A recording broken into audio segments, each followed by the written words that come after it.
Ngayong araw ating sasagutin ang ilan sa mga katanungan ng karamihan na tila mahirap mahanap ang kasagutan. Kung ang Diyos ay mapagmahal at maawain, bakit niya iniuutos ang kumpletong pagkalipol ng ilang mga tao? Sa 1 Peter chapter 1-3 ay tinukoy ng apostol ang dakilang baha sa panahon ni Noah. Ito ang gusto kong pag-usapan natin ngayon, ang tungkol sa dakilang pag-ibig at awa ng Diyos. Mababasa rin natin sa Biblia ang tungkol sa Holy Wars o ang command ng Panginoon na lipulin ang ilang tao at mga bansa. Isa sa mga ito ay ang paglipol ng mga Canaanites, winasak din ng Panginoon ang Sodom at Gomorrah at ang tinutukoy din ni Pedro na pandaigdigang baha. Kaya ang ating katanungan ay kung maawain at mapagmahal ang Diyos, bakit siya nag-utos ng ganitong pagwasak? Atin na itong pag-aralan. Bagamat ang Biblia ay paulit-ulit na nagsasabi na ang Diyos ay mapagmahal at maawain, may mga talata na kung saan ang banal na utos ay ibinigay upang sirain ang mga bansa at lungsod. Isa na dito ang paglipol ng mga Canaanite, ang Sodom at Gomorrah at ang global flood noong panahon ni Noah. Sa katunayan, sinira pa ng Diyos ang kanyang minamahal na Jerusalem, at ipinatapon ang kanyang sariling bayan sa mga banyaga o foreign land. Ang ganito katinding gawa o pangyayari ay mayroong dahilan upang tanggihan ng marami ang Diyos bilang mapagmahal at maawain na Diyos. Sa halip makikitaan nila ang Diyos bilang isang Diyos na mayroong kasiyahan na makakita ng mga bangkay at mga dugo sa kanyang harapan. Ganun pa man ang ganitong pag-iisip ay isang ignoranting pag-iisip at walang batayan. Ang ganitong mga bagay para sa mga kritiko ay gusto nilang paghiwalayin na ang Diyos ay maawain at mapagmahal at sa Diyos na kung saan ay matuwid at banal. Ang Diyos na ito na gusto nilang paghiwalayin ay iisa lang. Makikita natin ito ng malinaw sa Exodus 34 verse 6-7.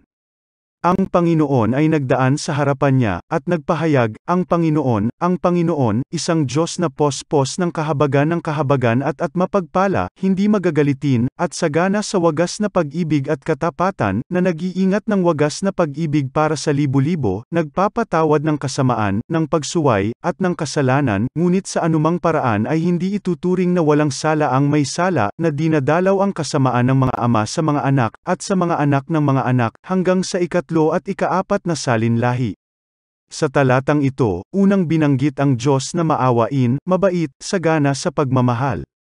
Ngunit sinasabi rin dito na hindi niya ituturing ang may sala ng walang sala o nagkasala, na kanyang dinadalaw ang kasamaan ng ama sa mga anak at anak ng kanyang mga anak.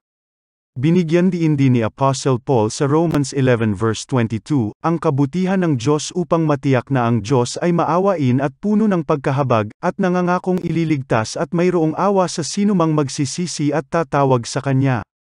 Ngunit ang Diyos ay matuwid at makatarungan din at sa makatuwid ay hindi nagpapaabot ng awa sa mga hindi tumatalima at nagsisisi sa kanilang mga kasalanan, at ang ganitong katotohanan ay ayaw pa ring tanggapin ng ibang kritiko ng Diyos. Romans 11 verse 22. Tingnan mo nga ang kabaitan at ang kabagsikan ng Diyos, sa mga nahulog ay kabagsikan, ngunit sa iyo ay ang kabaitan ng Diyos kung mananatili ka sa kanyang kabaitan, kung hindi, ikaw man ay puputulin. Ang dahilan kung bakit ang Diyos ay nagdala ng pagkawasak sa ilang mga tao, ay dahil sa marahas at karumal-dumal nilang mga gawa at ayaw nilang sumunod sa kanyang mga utos sa loob ng mahabang panahon. Sa bawat kaso na ito, ang Diyos ay nagbigay ng mahabang panahon, oras at pagkakataon para sa mga tao na magsisi at tumalikod sa kanilang mga kasalanan at mabuhay. Halimbawa, naghintay ang Diyos ng maraming taon bago hatulan ang mundo ng pagbaha. Sa katunayan hindi nagbaha hanggang sa ang lahat ng tao ay makorrupt at masira sa kanilang mga maling gawain at napuno ang buong lupa ng karahasan. Bago pa mangyari ang baha, ipinadala niya pa si Noah bilang isang mangangaral ng katwiran, ngunit hindi nila pinansin ang mga babala ni Noah, at nagpatuloy sila sa kanilang mga kasuklam-suklam na gawain sa harapan ng Diyos hanggang sa pumasok si Noah sa ark. Katulad sa Sodom at Gomorrah na puno ng kasamaan na kahit 10 matuwid ay wala kang masusumpungan. Ang Diyos ay naghintay pa sa kanila ng halos 3 siglo, bago sirain ang mga lungsod na yon. Ipinadala rin sa kanila si Lot na ayon kay Pablo ay itinuturing na isang matuwid na tao. Kahit na ang mga Canaanites ay maraming masasamang gawain, kasama na ang mga practices ng pag-aalay ng bata, ang Sodom ay binigyan ng 400 taon ng pagkaawa at biyaya upang talikuran nila ang kanilang mga masasamang gawain. Kahit ang Rahab harlot mismo ay nagpatotoo na kilala nila ang Diyos ng Israel. Ang mga kaharian naman ng Israel at Juda ay binigyan ng halos 750 years at 900 years respectively at pinadalhan ng maraming babala sa pamamagitan ng mga propeta ng Diyos bago sila ihatid ng Panginoon sa kamay ng mga Assyrian at Babylonians. Malinaw na ang Diyos ay maawain at mapagmahal at may mahabang pagtitiis at hinahangad na tumalikod ang bawat isa sa kanilang masasamang paraan at mabuhay. Malinaw na makikita natin na ang pananaw ng mga kritiko ng Diyos dito ay nagkakamali na nais nilang paghiwalayin ang Diyos na maawain at mapagmahal sa Diyos na matuwid at banal. Ang Biblia ay nagtuturo na ang Diyos ay maawain at puno ng kahabagan, at nangangako na ililigtas at maaawa sa sino-man na magsisisi at tumawag sa Kanya. Ang Biblia ay nagtuturo din na ang Diyos ay makatarungan, at sa gayon ay hindi nagpaabot ng awa sa mga taong ayaw magsisi at tumalikod sa kanilang mga kasalanan.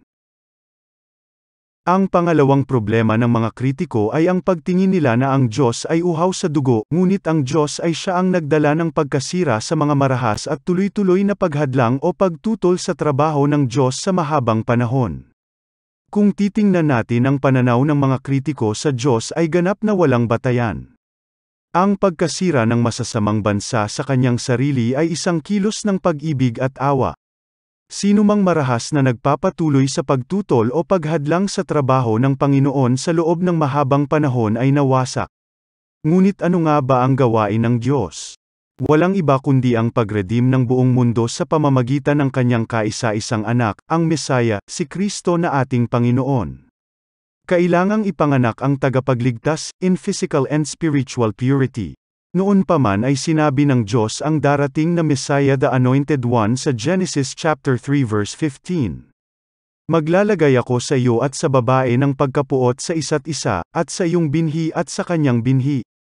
Ito ang dudurog ng iyong ulo, at ikaw ang dudurog ng kanyang sakong. Ang ultimate na binhi na tinutukoy dito na dudurog sa ulo ng serpent ay walang iba kundi si Kristo na ating Panginoon. At ang ibig sabihin ng dudurog sa kanyang sakong ay walang iba kundi si Satanas, isa sa naging sanhi ng pagkamatay ni Kristo sa krus. 2 Corinthians 5 verse 21, para sa ating kapakanan, ginawa niyang may kasalanan siya na hindi nakakilala ng kasalanan, upang sa kanya tayo'y maging katwiran ng Diyos. Kaya ang taong may Kristo sa kanilang puso, tinanggap si Kristo bilang kanyang Diyos at tagapagligtas siya ay binihisa na ng katwiran ng ating Panginoon. Sa pagharap niya sa Diyos ang makikita na sa kanya ay ang katwiran na ibinihis sa kanya ni Kristo na ating Panginoon. Isaiah 61 verse 10, Ako'y mag-agalak na mabuti sa Panginoon, ang aking buong pagkatao ay mag-agalak sa aking Diyos, sapagkat binihisan niya ako ng mga damit ng kaligtasan, kanyang tinakpan ako ng balabal ng katwiran, gaya ng lalaking ikakasal na ginagayakan ang sarili ng palamuting bulaklak, at gaya ng babaeng ikakasal na nagagayakan ng kanyang mga hiyas. Ang pagkamatay ng ating Panginoon sa krus ay hindi ang katapusan, hindi nagwagi ang binhi ni Satanas, ang kasalanan at ang kamatayan. Binali niya man ang sakong ng ating Panginoon sa krus, si Kristo ay nabuhay muli sa ikatlong araw, at kanyang napagtagumpayan ang kamatayan. Maraming pagtatangka si Satanas upang hadlangan ang pagsilang sa ating Panginoon, kasama na ang paggamit at pag-akit niya sa mga taong nasa paligid ng Israel upang sirain ang Messianic line. Ngunit hindi nagtagumpay si Satanas at kailanman ay hindi siya magtatagumpay. Psalms 98 verse 1. O, umawit kayo sa Panginoon ng bagong awit, sapagkat siya'y gumawa ng mga kagilahil-alas na bagay. Ang kanyang kanang kamay at ang kanyang banal na bisig ay nagbigay sa kanya ng tagumpay. Kaya maging wise tayo at kumuha ng mga aral mula sa kasaysayan, at gamitin ang mahabang panahon ng biyaya na ngayon ay halos 2,000 taon na ang nakalilipas. Tanggapin natin ang regalo, ang Mesaya na ipinadala at mabuhay.